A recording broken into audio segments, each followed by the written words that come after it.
ایسے خونریز دستے کہ جن کا مقصد قتل و غارت کرنا، لوٹ مار کرنا اور ان تمام علاقوں میں تباہی اور بربادی پھیلانا تھا جو مسلمانوں کے زیر قبضہ تھے۔ جب مذہبی جنون عروج پر ہو، جنگ اور خون آنکھوں میں سمائی ہوئی ہو، اور یہ بھی کہہ دیا جائے کہ تمہارے تمام گناہ معاف ہے، پھر وہ فوج نہیں درندے بن جائے۔ خود یورپی مورخ اور تاریخ دان ان کروسیڈنگ آرمیز کو بدترین حیوان سے تشبیہ دیتے ہیں۔ انہوں نے صرف مسلمانوں کے علاقوں میں تباہی نہیں مچائی، جب یہ قسطنطنیہ پہنچے اور اس کے آس پاس کے تمام علاقوں میں انہوں نے وہ فساد برپا کیا کہ وہ بازنٹائن ایمپرر جس نے ان کو بلایا تھا مسلمانوں سے لڑنے کے لیے خود پریشان ہو۔ کسی کی جان، مال، عزت اور آبرو عیسائی دنیا میں بھی محفوظ نہیں۔ اب بنیادی طور پر 3 پلیئرز تھے جو مل کر یہ کولیشن آف دا ولنگ بنا رہے ہیں۔ ایک بازنٹائن امپائر تھا، ایک کروسیڈرز نائٹس تھے، اور تیسرا پوپ اور اس کے ساتھ عیسائی بادشاہ، ٹیمپلر، ہاسپٹلر اور ٹیوٹونک نائٹس، جو ظاہراً عیسائی بنے ہوئے تھے اور پوری دنیا ان کو عیسائی ہی سمجھتی تھی، اصل میں یہودی۔ انہوں نے عیسائی دنیا کے اس نفرت کو جو مسلمانوں کے خلاف وہ رکھتے تھے مزید بھڑکایا بھی، اور ان کے 2 اسٹریٹجک آبجیکٹو تھے جن کو یہ حاصل کرنا چاہتے تھے۔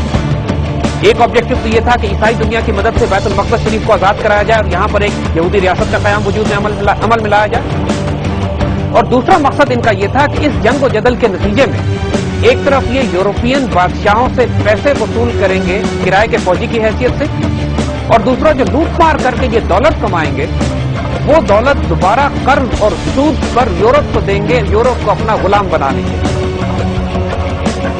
پہلی یورپ میں بینکنگ ٹیمپلر، ہاسپٹلر اور ٹیوٹونک نائٹس میں they were the first banker۔ اس کے علاوہ مسلمانوں کو اپنی صفوں کے اندر سے ایک بہت بڑے فتنے کا بھی مقابلہ کرنا پڑا۔ ایک باطنی فرقہ پیدا ہوا جس کو تاریخ میں حشاشین یا انگلش میں اساسنز کے نام سے یاد کیا جاتا ہے۔ اس زمانے میں مصر سے نکل کر عراق میں انہوں نے اپنے بڑے بڑے مضبوط قلعے بنا لیے اور پوری امت مسلمہ پر اس وقت اعلان جنگ کر دیا جب باہر سے صلیبی فوجیں امت مسلمہ پر یلغار کر رہی ہیں۔ سب سے پہلے جو صلیبی فوج قسطنطنیہ پار کر کے مشرقی حصے پہ پہنچی، اس کی قیادت خود راہب پیٹر دی ہرمٹ کر رہا تھا، اور اس کی فوج تقریباً 40,000 عوام الناس پر مشتمل تھی۔ باقاعدہ فوجی نہیں تھے، وہ شہری تھے جن کو بھڑکا کر جنگ کے لیے آمادہ کر دیا گیا تھا، اور بغیر تربیت، بغیر ہتھیاروں کے یہ صرف ایک جمع غفیر تھا جس نے مشرقی ساحل پر اپنا مرکز بنایا۔ اس فوج کو سلجوق سلطان نے تو وہیں پر ہی ذبح کر دیا، اور تقریباً تمام فوج اسی کنارے قتل کر دی گئی جہاں یہ اتری تھی۔ پیٹر دی ہرمٹ بڑی مشکل سے جان بچا کر واپس قسطنطنیہ جا چکا۔ 1095 میں پہلی صلیبی جنگ کا آغاز ہی عیسائیوں کے لیے بدشگونی سے ہوتا ہے۔ مسلمان سلجوق سلطان ان کے ہراول دستے کو بری طرح تباہ و برباد کرتے تھے، لیکن یہاں پر سلجوق سلطان سے ایک کوتاہی ہوتی ہے۔ وہ یہ سمجھے کہ انہوں نے اصل صلیبی فوج کو تباہ کر دیا ہے، اور مزید پیچھے آنے والی نہ تو کوئی فوج ہے، یا اگر ہوگی بھی تو وہ اسی طرح کی ہوگی جس طرح کی فوج سے ان کو واسطہ پڑا تھا۔ ان کو یہ اندازہ نہیں ہوا کہ پیچھے باقاعدہ فوجیں آ رہی ہیں کہ جس کی قیادت یورپین بادشاہ خود کر رہے ہیں۔ مسلمانوں میں سیاسی قیادت کی کمزور ہونے اور کسی مضبوط جنگی قیادت کے نہ ہونے کی وجہ سے ابھی تک اس خطرے کا احساس ہی نہیں کیا گیا جو اب ایک بہت بڑی آندھی اور طوفان کی شکل میں پورے یورپ سے ہوتا ہوا قسطنطنیہ کے رستے بیت المقدس شریف کی طرف بڑھ رہا تھا۔ صلیبی فوجیں بہت بھاری تعداد میں قسطنطنیہ سے آج کی ترکی میں داخل ہوئی، اور وہاں سے ہوتی بھی شام کے ساحل کے پاس سے سیدھا بیت المقدس پہنچی اور بیت المقدس پر قبضہ کر دیا۔ اس کے بعد جو کچھ بیت المقدس شریف میں ہوتا ہے وہ تاریخ کی اتنی دہشتناک داستان ہے کہ خود یورپی مورخ بھی اس کو بیان کرتے ہوئے شرمندہ ہو جاتے ہیں۔ 1,00,000 مسلمان ایک ہفتے میں بیت المقدس شریف کے اندر ذبح کیے گئے۔ صرف مسجد اقصی میں 10,000 سے زائد مسلمانوں کے ٹکڑے کیے گئے۔ جب پوپ کو اس فتح کی خبر دی گئی تو خط میں یہ لکھا گیا کہ مسلمانوں کا خون گھوڑوں کے گھٹنوں تک آیا ہوا ہے۔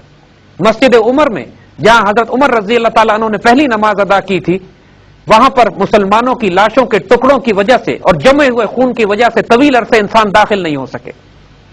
مسلمان بچوں کو ٹانگوں سے پکڑ کر دیواروں پر مارا جاتا، عورتوں، بوڑھوں، بچوں کو بڑی بڑی عمارتوں کے برجوں سے نیچے پھینکا جاتا، آگ میں زندہ جلایا جاتا، اور دنیا جہان کا کوئی ایسا ظلم نہیں ہے جو عیسائیت کے نام پر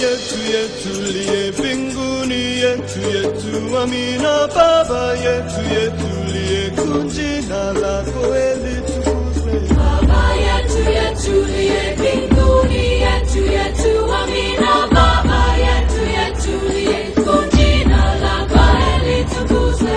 Utupe leo chakula chetu, tunachohitaji utusamehe makosa yetu, hey!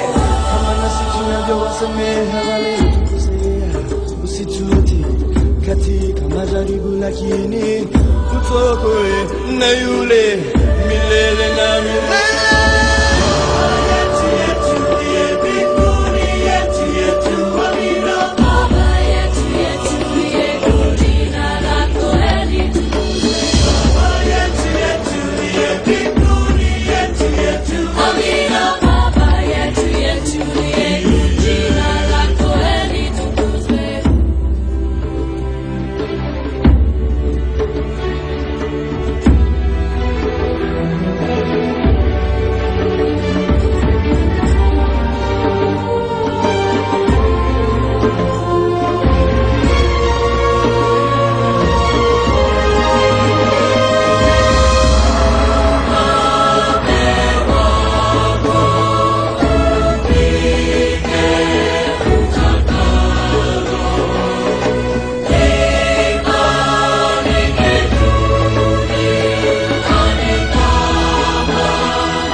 Tunachohitaji utusamehe makosa yetu, hey!